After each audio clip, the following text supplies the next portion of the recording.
January 1942, Honolulu, territory of Hawaii. Less than 2 months after Pearl Harbor, the United States Navy was intensifying its counter-espionage operations in the Pacific while reorganizing its devastated fleet. Small cells of Japanese agents, established before the war, continued transmitting strategic information about American naval movements, convinced their communications remained secure. The last signal came in at 11:47 p.m. Takeshi Yamamoto switched off the transmitter with the precision of someone who had repeated that gesture hundreds of times. But this time something different lingered in the salty air of the small Honolulu apartment. The final hiss of the radio seemed to last longer than usual, as if the frequency itself hesitated to go silent. For 3 months, ever since the American aircraft carriers began reorganizing after Pearl Harbor, he and his small cell of Japanese spies had been feeding Tokyo precise details on every naval movement in the harbor. Each coded message felt like a small victory against a disorganized enemy. But on that January night in 1942, as he carefully stored the rice paper on which he recorded frequencies, Yamamoto had no idea that elsewhere on the island, in a U.S. military listening station, an operator had just pinpointed his exact location. Sergeant Robert Mackenzie rubbed his tired eyes as he adjusted his headphones inside the small wooden shack that served as an advanced interception post. For 6 weeks, he had worked 12-hour shifts monitoring the radio frequencies that crisscrossed the Pacific, trying to distinguish legitimate commercial traffic from the enemy transmissions naval intelligence suspected were operating across the islands. The air inside the shack was thick with the smell of burnt coffee and the sweat of men who barely slept. Every sound captured by the equipment was cataloged, analyzed, and, most of the time, dismissed as irrelevant. But the early hours of January 15th brought something different. At exactly 11:47 p.m., while most of Honolulu slept, Mackenzie intercepted a coded transmission that lasted precisely 4 minutes and 17 seconds. The signal came from somewhere on the island itself, not from the open sea as expected. Its strength was far too powerful to be from a distant ship, and the frequency matched one of the bands the Japanese had used for commercial communications before the war. Mackenzie felt his heart race as he recognized that the modulation patterns were identical to those intercepted 2 weeks earlier from the same general direction. What intrigued him most was the military precision of the transmission. There was no hesitation, no repetition, no corrections, only a clean stream of Morse code that betrayed professional training. He recorded everything on a wax cylinder, carefully noting the time and the signal's intensity. His fingers trembled slightly as he wrote down the approximate coordinates of the source, somewhere between downtown Honolulu and the harbor district. The rough texture of the pencil against official paper contrasted with the almost silky smoothness of the radio waves that continued to cut through the night's silence. For several minutes, Mackenzie remained motionless, headphones pressed tight against his ears, waiting for a possible repeat of the signal or some response. The silence that followed was heavy, charged with dangerous possibilities. If his suspicions were correct, he had just detected an enemy spy network operating in the heart of American territory. The smell of diesel oil drifting from the nearby harbor mixed with the night breeze, creating an atmosphere that seemed to foreshadow important revelations. At 2 in the morning, Mackenzie finally rose from the wooden chair where he had spent the last 6 hours. His muscles protested, but the adrenaline of discovery kept his mind sharp. He had identified not just a suspicious transmission, but a pattern that could lead to an entire cell of enemy agents. He carefully placed all his notes in a classified folder, knowing that in the next few hours, his discovery could completely change the espionage game in the Pacific. His last thought before calling his superior was simple and devastating. If he could track a transmission with basic equipment, U.S. naval intelligence might be far closer to the Japanese spies than they realized. Takeshi Yamamoto awoke the next morning with the comforting sense of yet another mission perfectly executed. His small 3-man cell had settled in Honolulu 6 months before the attack on Pearl Harbor, blending seamlessly into the Japanese-American community, living and working around the harbor. Yamamoto ran a small fishing gear shop that gave him natural access to the docks, while his 2 companions, Kenji Nakamura and Hiroshi Sato, worked respectively in a laundry frequented by sailors and in a restaurant near the naval base. Their cover was flawless, built through years of meticulous planning. Yamamoto's morning routine included a seemingly casual walk to the harbor, where he discreetly observed the movements of American ships. That January morning, he noticed 3 destroyers that hadn't been there the night before, and an aircraft carrier that seemed to be preparing to depart soon. Mentally, he was already organizing these details into the code he would transmit during that night's communication with Tokyo. The familiar scent of salt and naval fuel that saturated the harbor area had become part of his daily reality, as had the oily texture of the cables and equipment he occasionally had to handle to maintain his credibility as a merchant. What Yamamoto and his companions failed to see was that their excessive confidence in their own methods was becoming their greatest vulnerability. Over 3 months of successful operations, they had fallen into an almost mechanical routine of gathering and transmitting information, always on the same frequencies, always within the same time window, always from roughly the same location. For trained agents, such predictability should have been an unpardonable mistake. But the apparent American chaos after Pearl Harbor had convinced them that no one was paying close enough attention to detect such subtle patterns. At lunch, Yamamoto met with Nakamura in a small restaurant where they regularly exchanged observations. Nakamura had noticed an increase in military correspondence passing through the laundry, uniforms from intelligence officers who normally did not appear in commercial establishments. It was a small detail, but one that could indicate intensified American counter-espionage activity. Yamamoto listened carefully, yet his confidence remained unshaken. After all, if the Americans were really close to discovering them, they would hardly be so discreet in their own operations. The afternoon passed uneventfully, with Yamamoto serving real customers in his shop while mentally preparing that night's report. Local fishermen bought supplies, complaining about the growing military presence that was affecting their traditional fishing grounds. Such conversations provided valuable clues about local sentiment and possible changes in American naval operations. The constant cry of seagulls and the distant rumble of naval engines created a familiar soundtrack that perfectly masked his true activities. As the sun began to set over the Pacific, Yamamoto prepared for yet another night transmission, completely unaware that on the other side of the island, a triangulation team was already in position to track exactly where his next signal would come from. Lieutenant Commander James Harrison studied the map of Honolulu, spread across the operations table, with the intensity of a predator analyzing the terrain of its prey. 24 hours had passed since Sergeant Mackenzie's discovery, and the U.S. naval intelligence machine was already running at full speed. Harrison commanded a counter-espionage unit that had been quietly reinforced after Pearl Harbor, and this was exactly the kind of operation for which he had been trained. The smell of fresh ink from the maps mingled with the strong aroma of coffee that kept the entire team alert through long hours of planning. The strategy was elegantly simple. Instead of merely locating and arresting the Japanese spies, Harrison intended to turn them into a source of disinformation. If he could identify exactly when and how they transmitted, he could feed them false information about American naval movements, leading the Japanese command to make decisions based on flawed data. It was a dangerous game that demanded perfect timing and flawless execution. Any mistake could alert the enemy agents and squander a unique opportunity to turn the espionage war in America's favor. To that end, Harrison had positioned 3 triangulation teams at strategic points around Honolulu, each equipped with the most modern frequency detection devices available. The cold metallic feel of the equipment contrasted with the tropical heat that remained intense even at night.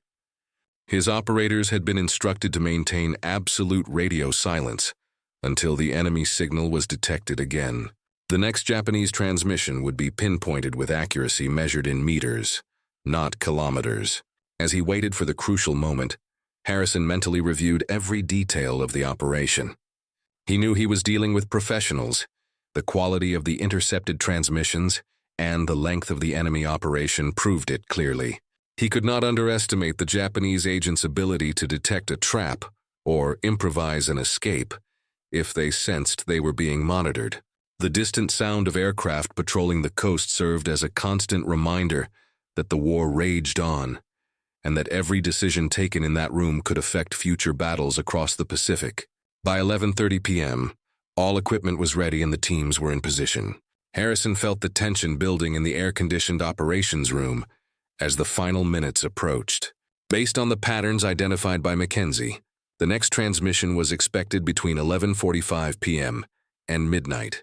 Every second of delay increased both the anxiety and the possibility that the Japanese spies had changed their routine or sensed something amiss. The lieutenant commander adjusted his headphones and prepared to coordinate the most important operation of his career. At 11:46 p.m., the first signal was detected simultaneously by all three triangulation teams, and Harrison knew immediately that he had found his targets. The location was pinpointed with impressive precision, an apartment on the second floor of a commercial building less than 6 blocks from the main harbor. The net had closed, and the Japanese hunters were about to discover they had become the hunted. Yamamoto was in the middle of his nightly transmission when he sensed something that made his blood run cold. The background noise on his frequency had changed subtly, a type of interference that hadn't existed on previous nights. His years of training in military communications had taught him to recognize signs of interception, and that almost imperceptible shift in the transmission's characteristics could mean only one thing. Someone was not only listening, but triangulating his exact position. His hands began to tremble slightly as he completed the final portion of the code, maintaining professional discipline, even as every instinct screamed at him to shut the equipment down immediately. The apartment that served as his operations base suddenly felt smaller and more vulnerable. Yamamoto could hear every sound from the street through the open windows: late-night footsteps, the distant rumble of military trucks, the sound of waves breaking near the harbor.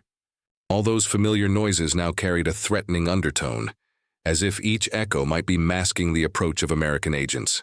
The rough texture of the rice paper where he recorded his codes felt more fragile than usual, as he quickly began destroying all evidence of his activities. At 11:52 p.m., Yamamoto made the decision that could either save his life or doom him entirely. He shut down the transmitter before completing the final confirmation sequence Tokyo expected to receive. It was a breach of protocol, something he had never done in months of operations, but his survival instinct overpowered military discipline. He quickly packed the radio equipment into a suitcase specially prepared for emergencies and burned all the coded papers in a small metal sink. The acrid smell of smoke mixed with the salty scent drifting through the windows, creating an atmosphere that seemed to herald the end of an era. As he prepared to evacuate the apartment, Yamamoto tried to contact his two companions through a prearranged signaling system. A light in his window, left on for exactly 60 seconds, was supposed to alert Nakamura, who lived 2 blocks away, to activate the emergency protocol. If everything went according to plan, the three would meet at a predetermined escape point before dawn. But when he switched on the bedroom lamp, Yamamoto noticed something that made his heart stop for a moment. 3 cars parked on the street below, positioned to control every exit from the building. Harrison watched through binoculars as the light came on in the second-floor window. His team had executed perfectly, locating the apartment, positioning the interception vehicles, and establishing a discreet perimeter without alerting the target until the last possible moment. Now it was a matter of timing. Arrest the Japanese spy with enough evidence to prove his activities, but without giving him time to warn any accomplices. The lieutenant commander took a deep breath, the scent of the night sea mixing with the diesel fumes from the team's vehicles, and gave the order that would forever change the espionage game in the Pacific. At that precise moment, hunter and prey finally saw each other, and both knew that the next few minutes would determine not only the fate of a single espionage operation, but possibly the outcome of naval battles yet to come. Yamamoto descended the building staircase with the forced calm of someone who knew any sudden move could be fatal. He carried only a small valise with false personal documents and enough cash for a few days, leaving behind 3 months' worth of carefully concealed equipment. Each wooden step creaked under his feet with a sound that seemed to echo through the entire building, and the musty, paint-worn smell of the corridor had never seemed so intense. Through the side windows, he could see the reflections of American car headlights strategically positioned on the street. His years of training in Tokyo had included scenarios exactly like this, but the reality of the situation carried an urgency no simulation had ever captured. The building's back door opened onto a small courtyard that connected to a network of commercial alleys, his only real chance of escape. Yamamoto had memorized every alternate route during his first days in Honolulu, but he had never imagined needing that knowledge under such pressure. The sound of his own heartbeat seemed louder than his cautious steps on the damp concrete. When he finally reached the rear exit, he noticed the metal doorknob was far too cold for the tropical climate, a sign someone had been there recently, likely checking every possible escape route. On the other side of the door, Harrison silently coordinated the final tightening of the net with precise hand signals. His team had studied the building's architecture all day, identifying every possible exit and placing men where they could maintain full visual control without alerting the target. The lieutenant commander could hear his own men breathing quietly through their communicators, each one waiting for the exact moment to act. The rough surface of the brick wall against his shoulder contrasted with the gentle night breeze carrying mixed aromas of Chinese food from nearby restaurants and naval fuel from the distant harbor. When Yamamoto finally opened the back door, he came face to face with two American agents who had been waiting in absolute silence for more than 15 minutes. The moment of mutual discovery lasted only a fraction of a second, but it seemed to stretch into eternity. In the eyes of the men before him, Yamamoto saw the same professional determination he himself had cultivated through years of service to the Empire. There were no shouts, no threats, no theatrics, only the silent recognition between professionals who understood exactly what was at stake in that confrontation. The surrender was swift and efficient. Yamamoto handed over his valise without resistance, knowing any attempt to flee would not only be futile, but could jeopardize his chances of survival during the inevitable interrogation. As the cold handcuffs closed around his wrists, he could hear the distant wail of approaching sirens, likely headed toward the addresses of Nakamura and Sato. The American operation had been more comprehensive than he had imagined, probably capturing the entire cell in a single, simultaneous, and coordinated move. As he was led to the first of the American cars, Yamamoto had one final thought about the irony of his situation. For months he had considered himself an invisible hunter, gathering information on a disorganized and unprepared enemy, only to discover that the real hunter had been patient enough to study his every move before striking with devastating precision. The interrogation room at the Pearl Harbor Naval Base was Spartan in its functionality. A metal table, 3 chairs, and a lamp that cast harsh circles of light against walls painted in institutional gray. Yamamoto had spent 3 days in an isolation cell before being brought to that room, time enough for Harrison and his team to fully analyze all the equipment and documents captured. The smell of hospital disinfectant mixed with the lingering aroma of naval oil created an atmosphere seemingly designed to disorient prisoners. The cold texture of the metal chair where Yamamoto sat contrasted with the growing heat he felt under the direct interrogation light. Harrison entered the room carrying a thick folder of documents and photographs, evidence meticulously cataloged over the past few days. The lieutenant commander had interrogated dozens of prisoners since the start of the war, but rarely had he encountered someone with Yamamoto's level of professional training. This would not be an interrogation based on intimidation or psychological pressure. It would be a negotiation between two professionals who fully understood the rules of the espionage game. The sound of planes taking off from the nearby base served as a constant reminder that the war continued, and that the information exchanged in that room could influence future battles across the Pacific. Harrison's strategy was elegant. Rather than trying to extract details about past Japanese operations, he would offer Yamamoto an opportunity to collaborate in a disinformation campaign that could save lives on both sides. He showed photographs of the captured radio equipment, explaining how American intelligence had tracked each transmission for weeks before deciding to act. The technical sophistication of the interception impressed even Yamamoto, who realized he was facing American capabilities far more advanced than Tokyo had estimated. The very silence of the room seemed to carry the weight of the decisions being considered. For 2 hours, Harrison presented his proposal with the precision of an experienced strategist. Yamamoto would continue transmitting to Tokyo, but now sending information carefully prepared by American intelligence, data that would lead the Imperial Japanese Navy to concentrate forces in areas where the U.S. fleet would not be present. In exchange, Yamamoto would receive prisoner of war treatment according to international conventions, and his information about other Japanese espionage cells in the Pacific could help end operations without the need for executions. The smooth paper of the photographs Harrison spread across the table contrasted with the roughness of the choices Yamamoto now faced. Yamamoto's response came after a long silence, during which the sound of waves breaking against the naval base's breakwaters seemed to mark the passing of each crucial second.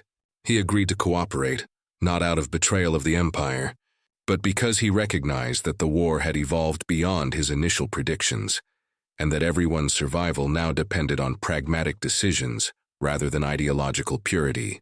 His hands trembled slightly as he signed the document formalizing his cooperation, not from fear, but from the recognition that he was taking part in something that would fundamentally change the nature of the information war in the Pacific.